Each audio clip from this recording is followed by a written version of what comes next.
আসসালামু আলাইকুম এভরিওয়ান, কেমন আছেন সবাই? আশা করি ভালো আছেন। আমিও আলহামদুলিল্লাহ খুব ভালো আছি। তো আজকে হলো যে একটু অন্যরকমভাবে পটল ভাজি করব। তো এখানে হলো যে আমি ৫টা পটল নিছি। তো পটলগুলো হলো যে আমি এভাবে একটা ছুরি দিয়ে হলো যে উপরে যে ইটা থাকে, তো ওইটা হলো যে আমি পরিষ্কার করে নিব।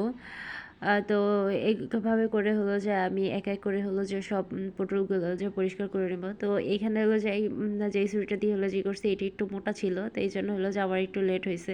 তো এই জন্য আমি পাতলা আর কি একটা ছুরি ছিল ওইটা দিয়ে হলো যে করে নিছি। তো এখন হলো যে এইভাবে করে হলো যে ছুরি দিয়ে হলো যে পটলগুলো একটু হলো যে দুই সাইড দিয়ে হলো যে এইভাবে কেটে কেটে নিব একটু কি সুন্দর করার জন্য। তো এইভাবে করে হলো যে আমি সবগুলো পটল আর কি কেটে তারপর হলো যে ধুয়ে পরিষ্কার করে নিব।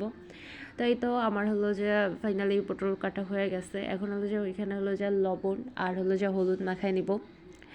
এখানে বেশি কিছু অ্যাড করবো না, শুধু লবণ আর হলুদ দিয়ে হলো যে একটু ভালোভাবে মেখে তারপরে হলো যে এটা ভাজার জন্য আর কি দিয়ে দিব।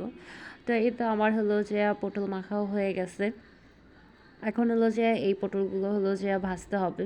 এই জন্য হলো যে আমি কড়াইতে তেল বসাই দিছি। তো তেলটা হলো যে গরম হয়ে গেছে। এখন হলো যে এক এক করে হলো যে এইভাবে দিয়ে দিব। তো এইভাবে দেওয়ার পরে হলো যে আমি পটলটা আর কি দুই সাইড একদম বেশি হলো যে কালচে করে ভাজবো না, কারণ শুকনো রাখবো। এই জন্য হলো যে আঁচটা চুলার আঁচটা একদম হলো যে লোতে রেখে তারপরে হলো যে দুই সাইড আর কি একটু ভালোভাবে হলো যে ভেজে নিব। আমার এক সাইডটা একটু হয়ে গেছে, এই জন্য আমি উল্টাই দিতেছিলাম অন্য সাইড হওয়ার জন্য। তো এইভাবে করে আমি হলো যে সবগুলো পটল হলো যে উল্টে পাল্টে করে তারপরে হলো যে ভেজে নিব। চুলার আঁচটা লোতে রেখে আমি অনেকক্ষণ বসে তারপর হলো যে ভেজে নিছি, কারণ বেশি জাল দিয়ে হলো যে ভাজলে ভিতরে যে এইটা আছে ওইটা আর কি হবে না। এই জন্য হলো যে আমি পটলটা হলো যে একদম লোতে রেখে তারপর হলো যে আস্তে আস্তে করে নিছি, ভেজে নিছি। তো এই তো দেখেন যে আমার আর কি ভাজা হয়ে গেছে। আমি একটু কালার করেই আর কি ভাজছি, আর ভিতরে যাতে হলো যে কাঁচা আর কি না থাকে। তো এইভাবে করে হলো যে এখন পটলগুলো উঠায় নিব। আর পটলগুলো উঠানোর পরে হলো যে যেই তেলটা থাকবে ওই তেলের মধ্যে হলো যে আমি এখন পেঁয়াজ দিয়ে দিব। কারণ এখানে হলো যে আমি পটলটা হলো যে শুকনো রাখবো, আর শুকনোর পরে হলো যে পেঁয়াজের ফোড়ন দিয়ে দিব। তো এইভাবে করলে আর কি হলো যে পটলটা ভালো লাগে। তো এইভাবে করে হলো যে আপনারা বাসায় ট্রাই করছেন কিনা বা খাইছেন কিনা প্লিজ কমেন্ট করে জানাবেন।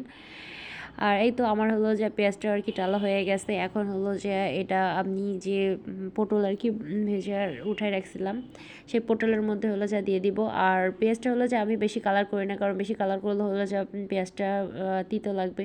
তো এই তো হলো যে আমার ফাইনালি পটলের হলো যে পটল ভাজা হয়ে গেছে। তো এইভাবে করে হলো যে আপনারা বাসায় ট্রাই করতে পারেন। আজকের ভিডিওটা কেমন হয়েছে কমেন্ট করে জানাবেন। যদি ভিডিওটা আপনাদের কাছে ভালো লেগে থাকে তাহলে লাইক কমেন্ট করে শেয়ার। দেখা হবে অন্য কোনো ভিডিওতে। সে পর্যন্ত আপনারা ভালো থাকবেন, সুস্থ থাকবেন। আল্লাহ হাফেজ।